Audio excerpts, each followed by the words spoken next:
Welcome, welcome. This is Gull Khan, your money mindset expert. And today we're talking about life lessons I've learned on my entrepreneurial journey.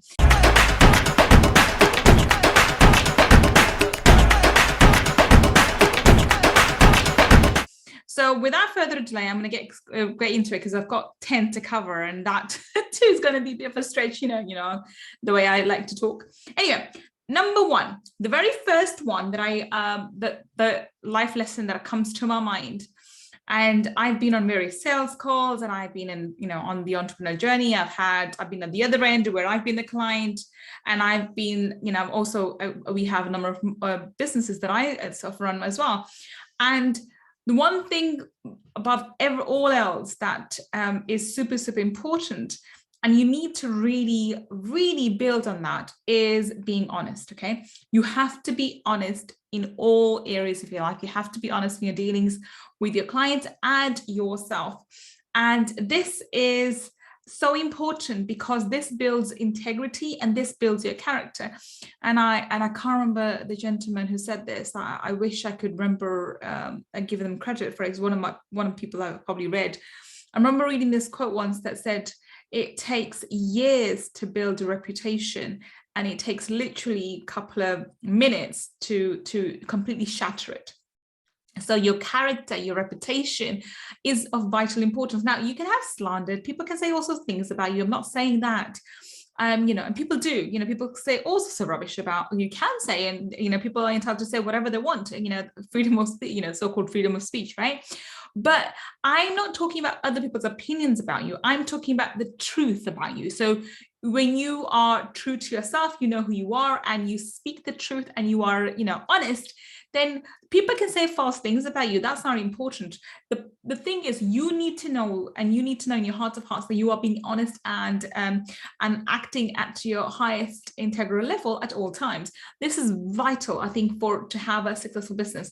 You need to know that you're going to be honest in your dealings with everyone. Doesn't matter where they are. You may have to, I don't know, at times, you have to work with cash flow and be honest with your creditors, if you're unable to pay them or something, or your team members, if you have, if you're going to have difficulty paying salaries, or your clients have the issues.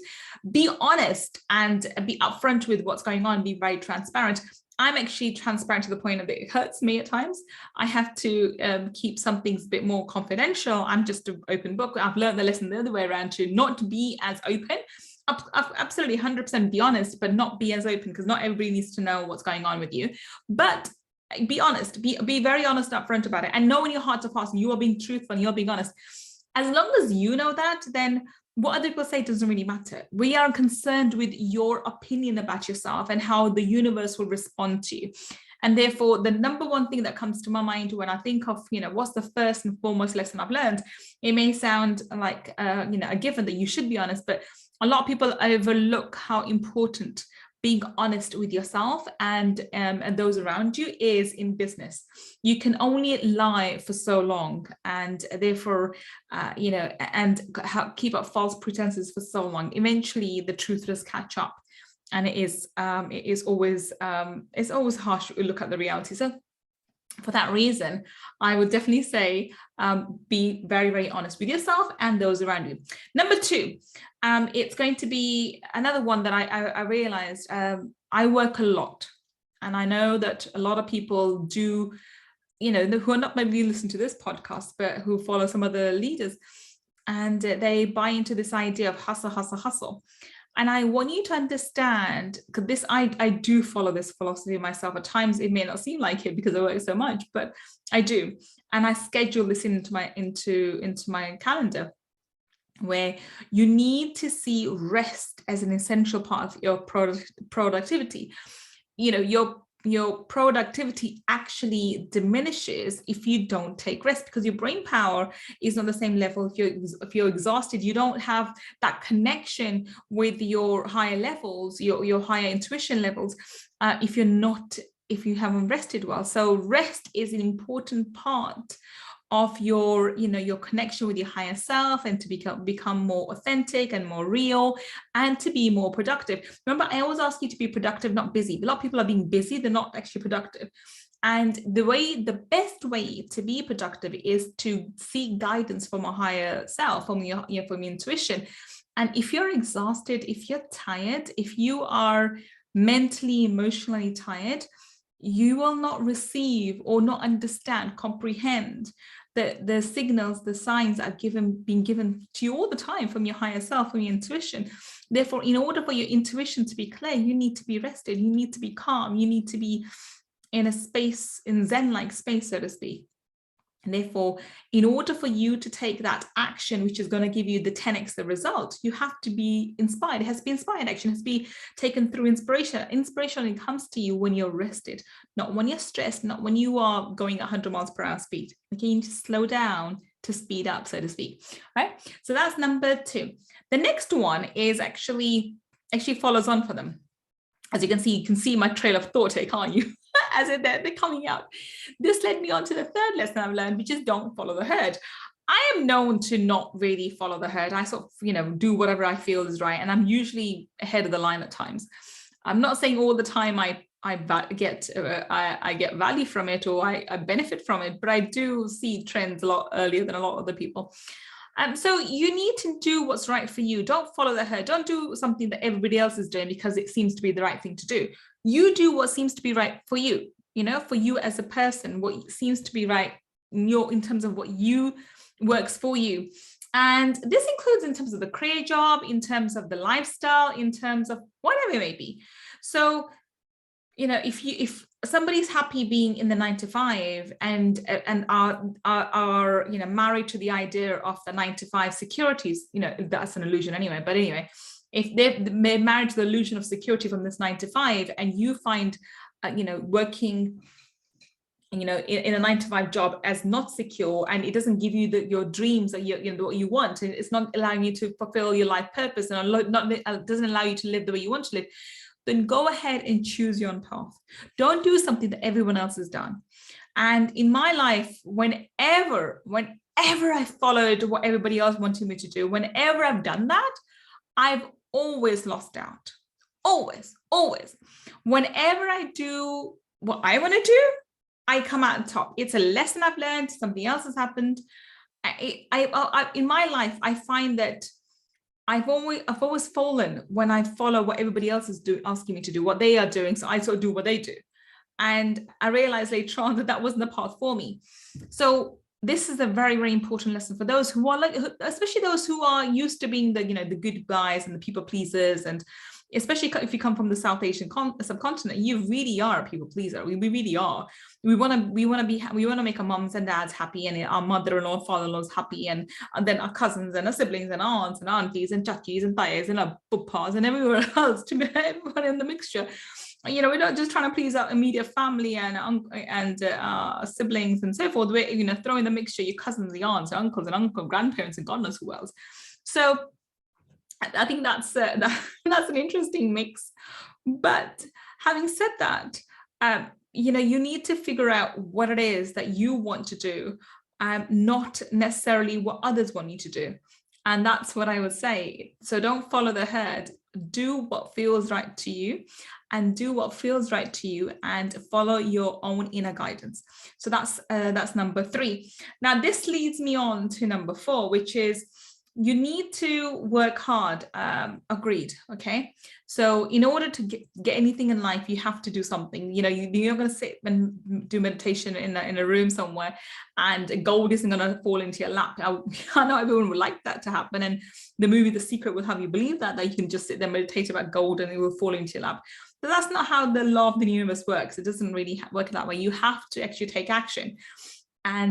But what I want you to understand is, in all the actions you take, and this actually goes ahead, is married to number 2, it sort of leads on from there. But what I want you to understand is, a lot of the times that I find, especially entrepreneurs who are driven, who really want to work hard, what they end up doing is they are going 100 miles per hour speed, and they are trying to arrive at a destination without actually enjoying the journey. This life is a journey. It's not arriving at point A and point B and point C and point D. It's not a series of goalposts that you have to get to. yes, we set those goals for ourselves, and you want to achieve, certain things and certain tasks and, certain goals. Absolutely, you should do that. But if that's the only thing you're living for, then you're living an empty life, right? And I remember having this conversation multiple times with my ex. That's when he was the primary earner for us. And he took very little interest in the children or in our married life, which made sense afterwards when I found out, because he was living a double life outside.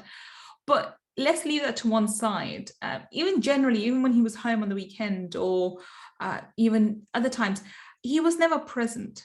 He was never present with me or the kids. And for him to switch his mind off, which at the time I felt like, he was constantly thinking about work.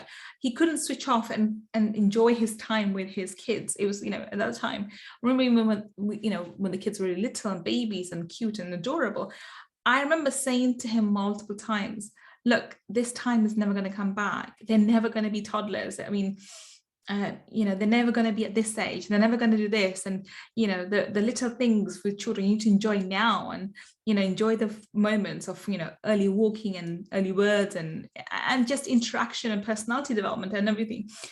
And I remember even then, I mean, I've never stopped working. I've always been trying to make some sort of business working with him, even though I wasn't able to make anything work. I was able to enjoy the little moments in life alongside working really hard. And this is the lesson I kept trying to teach him. And I realized how important it is for me. And there's a reason for it. You can't just go on through life achieving X, Y, and Z and not enjoying the moment.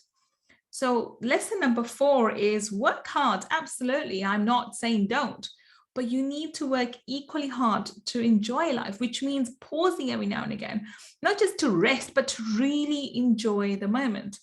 I enjoy various times of the day. I try to have certain moments with my kids, but it's not always possible, because I do have multiple businesses, and I do get pulled in different directions, and I'm always moved, X, Y, Z. So it's not just that, but it's more than that. It's I always find myself that I have to do certain things to make sure that I am having that time when I'm enjoying life, and I'm not just living life on a daily basis. So which means I'll schedule certain times with my kids to play, board games. We play board games, or we go and play squash together, or we go for movies together, or we have holidays planned. And, mommy's not going to be working, because I tend not to work on holidays. I try to leave as much as possible and just enjoy that time with kids. So I schedule in my time when I'm actually going to be just with my kids and just be enjoying with them. And this happens on small amounts in daily basis, regularly on the weekend certain times, and especially at 5 or 6 week intervals, when the kids maybe have a break from school, that I know we're gonna have time off, and we're gonna and we are actually going to enjoy time together. And in between those, I sprinkle in times with friends and family and so forth. But so it's scheduled in. Now, why is it scheduled in? Because if it's not, I will not do it. Because I'm so busy with work all the time, because I've got, this business pulling me and that person's pulling me and this is happening and that's happening, that I completely forget that I have a life to live as well. And if this happens to too many entrepreneurs that I see, they become so focused and so driven that they forget to live. And what you don't want to be doing is getting through life and coming out the other end and realizing, oh, I didn't actually enjoy my life. I was just running. And I don't want you to do that. I want you to work hard, but I want you to enjoy the process as well. Getting to destination is just a 2-second thing, right? It's the build up, it's the journey, it's the heartache, it's the, moments when you pick yourself off the floor and carry on. It's the whole journey which you want to be living, and you want to be living your life at the same time. You cannot put your life off. I'll start enjoying my life when I hit this target. I'll do this when I hit this target. I'll do this when I get there. You can't live your life like that, because every time you're about to hit that goal, you're going to put the goalpost will move, and you want to get to the next goal and the next goal and the next goal. And that's how life should be. You should be focusing on getting to all these higher levels of goals, but don't forget to live in the process. Living is super, super important. And if you're not living, then what's the point? Right? So I hope you get that point. All right, so the next one is, and I'm going to try and speed up now because I'm taking too long. The next one is listen intently. So this feeds in from from my idea is that a lot of the times we think people are saying one thing, but sometimes they're saying something else altogether. So you need to listen very intensely to your clients, to your team members, and most importantly, your family members. Now, I think if you've been following my podcast for a while, you'll know that I'm a big family person. I'm all about family, family, family. So when I think of my kids and I think of, what they are, you need to allocate time when you are listening to what they're saying. We tend to have conversations when I pick them up from school, how was school, what's happened, and so forth, and they tend to share with me their day. And I try to listen intently, even if it's like small thing, like this happened, and she said this and he said that, and whatever else. And they may seem really, minuscule or irrelevant things to you, but they're not to those individuals. So listen. I mean, when I say I listen to my children, I listen to my children. I know what's going on. That's how I know what's going on in their life, because I keep asking, or now I don't have to ask, they just tell me. Especially my daughter, she shares with me stuff. And my son too, I try to ask him for things and whatever else. And you need to be able to listen, but actually purely listen. And that's just family. But of course, this is even more relevant in your business. You need to listen to your team members. You need to listen to your clients, what they're saying, how can you support them, what can you do? And if you are not listening, if you're not helping them, then you're not building a solid business. So listening is a skill that you need to acquire, and you need to practice and practice and practice. The next one the next lesson I learned was, always give your clients excellent service. So you need to give above and beyond your client's expectations. So when somebody comes to work with me, I tell them this is what I'm going to do, and I over deliver. You under promise. I learned this a while ago. Under promise and over deliver. I never make any promises in terms of what can I do for clients. I would say, look, these are just clients who've got results. I can't promise you what you will get. I can just do what I can do. But once they come to me, I work on the manifestation roadmap. I work on, the mastermind program itself, on the different elements. And then I question them. Sometimes I chase them, or we have coaches, who, for accountability, chase them after them. See, have you done this? And have you done that? To keep them on track. Because I know if they go through the program correctly, if they do it, follow through the way it needs to be done, they will come out the other end and be much, much better off. They will achieve so much more. And that's what we want them to do. We want them to really, really, really, really benefit from it. They need to just become so excellent at achieving their the targets you set for your clients, that it becomes a no-brainer to work with you. And they want to really feel heard. They want to be really, really appreciated. And this is where you come in as a provider with your products or your services. I think this is one of the reasons why Apple was so successful. They kept monitoring to see how can we help our clients, what can we do better, and their products ended up being so amazing, and they became industry leaders. So you need to provide excellent service to your clients above and beyond what their expectations are. I think this is where you under-deliver, you under-promise and over-deliver. The next one is building relationships. Now, this is so, so important. You need to have the right sort of team members around you for work, for business, absolutely. So yes, you need to have the right sort of staff and the right kind of team members in your company, but you also need to have the right kind of people around you in networks as well. You need to constantly be building relationships. This is not that easy for me, I have to say. Building a relationship with my team members, it comes easily because I'm a very nice person. I like talking to people. But networking and building relationships with people outside of business, it doesn't come as easily to me. Why? Because I don't go out so much. I don't go out drinking. I don't go socialize. And the online space is a bit more difficult. So I'm one of those people that I can help you, jump on a call and talk to you and help you and see how I can help you. But actually meeting in person is not something that I do very frequently. It's something that I'm constantly working on at the moment. And I realize that's a flaw in me, that I'm good at building relationships with my team members and of course my family. I work very hard at that. I'm very selective, I have to say, with the extended family who I build a relationship with. I'm very selective, and that's an important element. But I do build relationships with, with family members. But where my shortcoming is, where I'm working on, I would highly encourage you to work on, is networking. I'm really good at meeting people and leaving a good impression, but keeping up connections and talking to them and building that connection and keeping up that connection, I sort of shamble, fall over.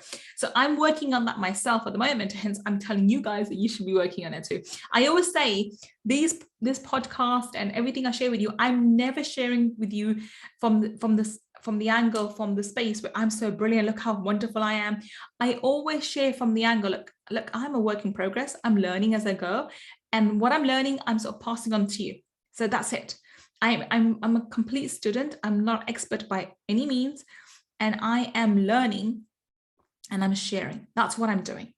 So I hope you understand this. And this is why I share this as well. And I'm sharing my shortcoming where I need to work on this. I need to work on building better relationship with my network.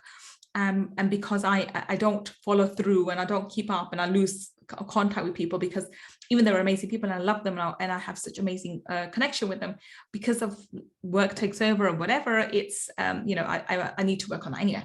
So that's something that I think you should work on, because I'm working on it myself.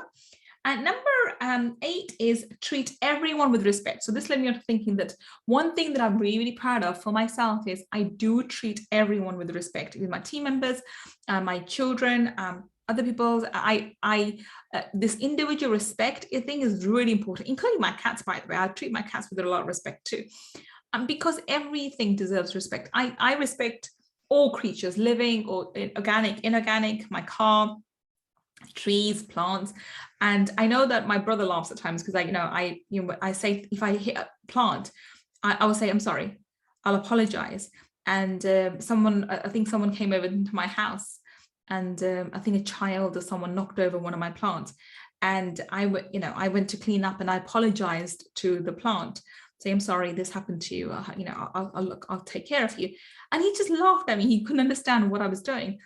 The point is, how you do one thing is how you do everything. And I didn't want to go into detail with him why I was apologizing to my plant, but plant is a living thing and it's energy and so forth. So that's a different conversation for a different time. But I want you to understand that you need to be respectful towards everyone, living, non-living, everything. And so this is actually a point that comes from my religion. This was taught to me by my mother, and it's been ingrained in Islam that you have to respect everyone, including ants. Which I'm not very good at times, because we do put those things that you put in the corners to stop ants coming in. But you need to be respectful of everything, including plants and trees. And when you show that affection and that respect to even plants and trees and cats and dogs and so forth, that is reciprocated, it comes back to you, because the universe sees you loving and respecting it, because the universe exists in all parts. Or God, if you see God exists everywhere. God exists in that plant, in that tree, in that cat, in the dog, equally as it does in you and I. And therefore, when you respect the tree, the plant, the cat, and the dog, you are respecting divine source energy. And this is my reasoning for it. So you need to respect everyone and treat everyone with respect, including animals and inanimate objects, organic matter, inorganic matter, and so forth. Okay, so this is number 8. Number 9 is something that I did naturally since a young age. I would always just see people's qualities and highlight them. So I'm very, very good at giving compliments, and I give a lot of compliments. It's something that was taught to me by my mother, to always find the good in people and tell them about it. And that's something that I not just to falsify one, not just to butter people up, but generally give people compliments. So I like to do that. In my team, I like to highlight all the excellent things that my team members do and highlight it to them. And same thing with my children. I highlight all the amazing things that they do and just showcase that. And even other people that I meet, I've people that I interview on the podcast interviews, and when I meet other people, I really generally see the amazing part of them, and I will highlight that with whether this the way they speak, or their story, or their clothing, or the way they are, or their smile, anything that sort of strikes to me like, oh, that's beautiful, or that's lovely, or that's nice, I will highlight it and tell the individuals or compliment them for it. And if I can, I will sort of, highlight it to other people too, like, oh, she is so amazing, or he is so amazing for X, Y, and Z. And, I try to be as open and as transparent as possible with my compliments, because there's no ulterior motive. But I do try my best to every individual that I meet to see what I can see about them that I like. And not only just for myself, but also because guess what happens when I'm doing that? When I am showcasing someone's good qualities and reflecting that back to them, I'm giving them love and blessings. Now I'm sending a love and blessings to them. They may not be in a place to receive the love and blessing from me, because everyone's different, right? Everyone has their own journey. We can't judge them. But the universe sees that I'm sending out love and blessings. So what can possibly come back to me? Love and blessings, right? So this is why it's important to keep an eye on your vibration and send out good vibes to everyone, and compliment people. See the good in all people who you meet, and see how this helps you to build better relationships and better business as well. Right. The next one and the last one is, I think it's so important, because I was reflecting on my life, how there's so much that I've learned, yet there is so much that I still have to learn. And it dawned on me that it doesn't matter if I'm 45 or 46 or 50 or 60 or 65 or 70 or 80. It doesn't make a difference, if I'm 38 or I'm 88. I will constantly be a student in this life. I'm going to be a lifelong learner. And that's what I would encourage you to be. See yourself as a lifelong learner, constantly trying to make yourself better, constantly trying to see if you, as you get older, you learn, you gain more experience, and you learn from the experience to provide a better service to your clients, to provide better quality friendship to your friends, to provide that nurturing environment to your family member, to provide that kind of serenity to those around you, that calmness, that authentic, real, compassionate person that you can be. So all the qualities that you can work on yourself, constantly work on it, and see if you can, improve yourself, even if it's by 0.5% every single day, or even 0.25% every single day. Become better than you were yesterday, and work on this every single day for the remainder of your time. And you can imagine where you will end up in 30, 40, 50 years time. We know, none of us know how long we have on the planet. I could be here for tomorrow and may not be here for the next, even the next second. But if I'm constantly working on myself, it does two things. One, it keeps me humble. It keeps me completely humble. I never would step into the element of ego that I'm so good and I'm so brilliant, I can do X, Y, and Z. I'm always confident I can do X, Y, Z, but I'm never egotistical about it or arrogant about it. And two, it keeps me always on the search to see how I can improve myself. How can I learn? What can I do? How can I improve myself? And so these are two skills which are really important. It comes from this being a lifelong learner. Okay, so on that note, I'm going to wrap up. Those are my 10 life lessons so far. So until the next time you meet, this is Gull Khan signing off. Take care and bye for now.